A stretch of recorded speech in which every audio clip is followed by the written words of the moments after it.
रिजवान, रेहान और राफे अली बहुत अच्छे दोस्त होते हैं। वो लोग अपनी पढ़ाई मुकम्मल करने के बाद सोचते हैं कि क्यों ना एक पिकनिक प्लान की जाए जो यादगार हो। एक बोलता है क्यों ना किसी दूसरे शहर जाया जाए।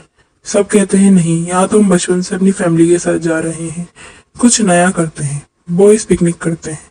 इसमें रेहान कहता है क्यों ना किसी गांव चले, वहां हम में से कभी कोई गया भी नहीं है और सैरो तफरी भी हो जाएगी और ना ही किसी को कोई तजुर्बा है।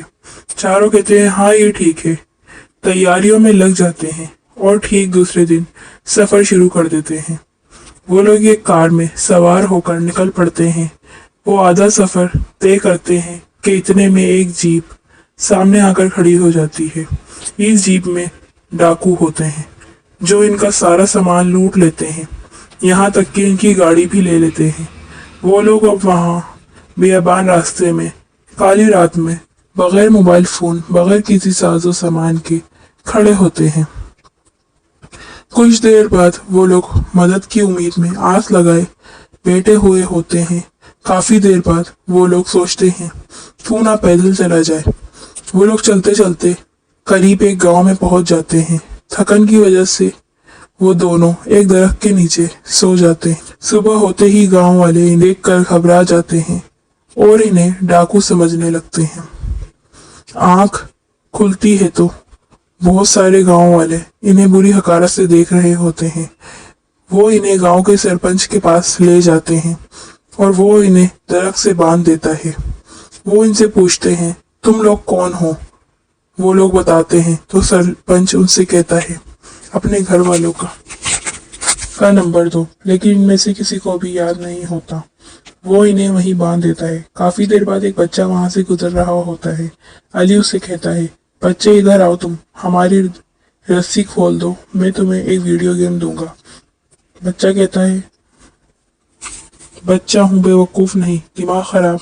अच्छा खासा गर्लफ्रेंड से मिलने जा रहा था, लेट करवा दिया। इसके जाने के बाद रेहान कहता है ये तुझे बच्चा कहीं से लग रहा था। रेहान कहता है ये सब अली की वजह से हुआ है। और कर बॉयज पिकनिक, अब मजे ले। रिजवान कहता है तुम सब चुप हो जाओ, यहाँ से निकलने की कोई तरकीब सोचो, वरना ये दो देसी लोग हमें कहीं का नहीं छोड़ेंगे। तो पीछे फ्रेश होने आ जाते हैं। अली कहता है ये बदबू कैसा है। कहता है चचा यहाँ पर हम बैठे हैं, बल्कि बंधे हुए हैं, कुछ ख्याल करो। चचा कहता है ये तेरे बाप की जगह है, चुप कर जा वरना कुल्ली तेरे मुंह पे करूंगा। इतने में वहां एक बच्चा और उसकी गर्लफ्रेंड गुजर रहे होते हैं। रेहान कहता है अब मुझे बात करने दो। वो कहता है वाओ ये तुम्हारी गर्लफ्रेंड है, बेटा तुम इसके लिए क्या कर सकती हो। बच्ची कहती है कुछ भी। रेहान कहता है बेटा चलो देखते हैं, तुम मेरी और रिजवान की रस्सी खोलो और तुम्हारा बॉयफ्रेंड मेरे दोस्तों की, देखते हैं कौन जल्दी खोलता है। बच्ची फौरन खोलने लगती है। बच्चा कहता है ये लोग हमें बेवकूफ बना रहे हैं। रेहान कहता है ये फ्रॉड है, तुम इसे छोड़ दो। वो कहती है हाँ ये लोग सच कह रहे हैं। बच्चा कहता है डार्लिंग तुम फिक्र नहीं करो, मैं अभी खोल देता हूँ। वो बच्चे इनको खोल देते हैं और वो फौरन वहां से भाग जाते हैं। और फिर वो लोग वहां से भागकर एक गार की तरफ जाते हैं। वो लोग वहां लेटकर आराम कर रहे होते हैं। इतने में अली देखता है वहां कुछ खास खाने का सामान रखा हुआ होता है, चिकन, बीफ, मटन, ड्रिंक्स। वो लोग समझते हैं कोई रईस यहाँ पार्टी करने आया होगा और ये सब बच गया। वो लोग पेट भरकर खाना खाते हैं। इतने में रेहान की नजर पड़ती है इनके सामान पर। वो कहता है ये तो हमारा सामान आते हैं, कहीं फिर से हम तो नहीं फंस गए। रेहान कहता है यहाँ पर रुकने का आइडिया भी अली का ही था। वो लोग जल्दी जल्दी वहां से निकल रहे होते हैं। इतने में सारे डाकू वहां वापस आ जाते हैं।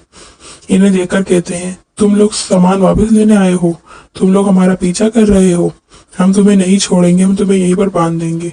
वो चारों कहते हैं हमें जान से मार दो मगर बांधने की बात नहीं करना। अली कहता है हम यहाँ गलती से आ गए, हमें जाने दो, ये सारा सामान तुम्हारा है, हमें सिर्फ घर जाने दो। जब से ऐसी घूम रहे हैं हमारा बुरा हाल हो गया है, हमारे पास कोई सामान नहीं है, यहाँ तक के फोन भी नहीं है, हमें अपने घर जाना है, हमें घर जाना है। हमने सुना है आप लोगों का दिल बहुत बड़ा होता है। डाकू आपस में मशवरा करके इन सबको 4000 रुपए देते हैं और बस में बिठा देते हैं। रेहान उसे कहता है भाई तुम लोग बहुत बड़े दिल के हो, बस तुम्हारा काम ये है, बाकी तुम दिल के बहुत अच्छे हो। तुमने हमारे सामान के साथ छेड़ छाड़ की, बल्कि हमने तुम्हारे सामान के साथ छेड़छाड़ की, इसके लिए माजरत। खैर वो लोग बस में बैठकर वापस आ जाते हैं और इस ट्रिप को कभी नहीं भूलते।